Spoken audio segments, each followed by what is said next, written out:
Labadiena, Mindaugas Šeplikas, esu Dvarakos bityne, turime lapkričio pradžią ir šiandieną pažiūrėsime, kaip čia mūsų tos bitės žiemoja ir dar parodys jums labai įdomias indiškas bites. Tai žiūrėkite visą video ir pamatysite, kokios grakščios ir nuostabios yra indiškos bitės, nes vienas pažįstamas šiuo metu yra Indijoje ir jis man atsiunčia video. Sako, ar čia tos indiškos bitės? Aš pasižiūriu, irgi pirmą kartą tik tai pamačiau. Taip, ten tos indiškos bitės, Apis dorsana, jinai vadinasi, labai įdomi bitė. Atsiuntė man video, tai aš tuos video sudėsiu į šitą video ir jūs galėsit pasižiūrėti, kokios ten bitės gyvena Indijoje. Tai šiemet visos bitės Lietuvoje pas mane visos vietoj, nei viena šeima neišskrido. Dėl erkių ar dėl kitų priežasčių nesunyko, viskas tvarkoje. Nes šiemet bandau žieminį motinėlių izoliavimą, tiek Dangaus žiedų bityne, tiek Dvarakos irgi bityne. Žiūrėsiu, kaip čia bus, kaip ir nendriniuose aviliuose pasiteisins, pažiūrėsiu ir paprastuose. Tai bitutės jau žiemoja, po truputėlį sudinėja į žiemojimo kamuolį. Tai dar ne visiškai suėję į žiemojimo kamuolį bitės, bet jau po trupučiuką ruošiasi. Dar vis tiek reikia to naktį minuso, kad bitė sueitų į žiemojimo kamuolį, tada galimėsiu imti medų, kas ima tokiu būdu. Ir šiais metais dar darau tokį naują eksperimentą, būtent nendriniuose aviliuose. Tai yra, reiškia, bitės žiemos tokiu būdu. Matot, čia yra motinėlė izoliuota ir bitės, galima sakyti, tiesiogiai liečiasi su stogu per tinkliuką, kad visa drėgmė išeitų. Bet čia bus atskiras reportažiukas, kodėl aš tai darau, papasakosiu, o jūs pasižiūrėkite šiuo metu indiškas bites.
समझ जाओ ना तो हम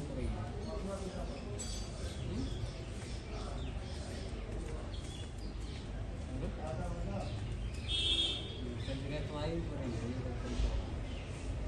तुम करो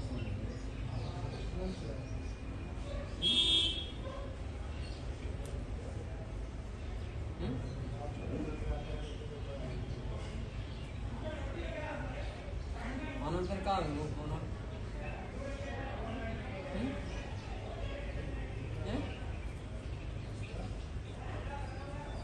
back left number डालेंगे घंटे कट जाता है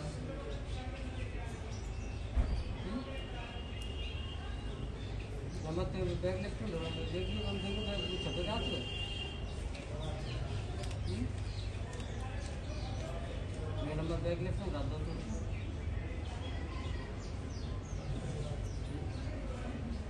क्या ना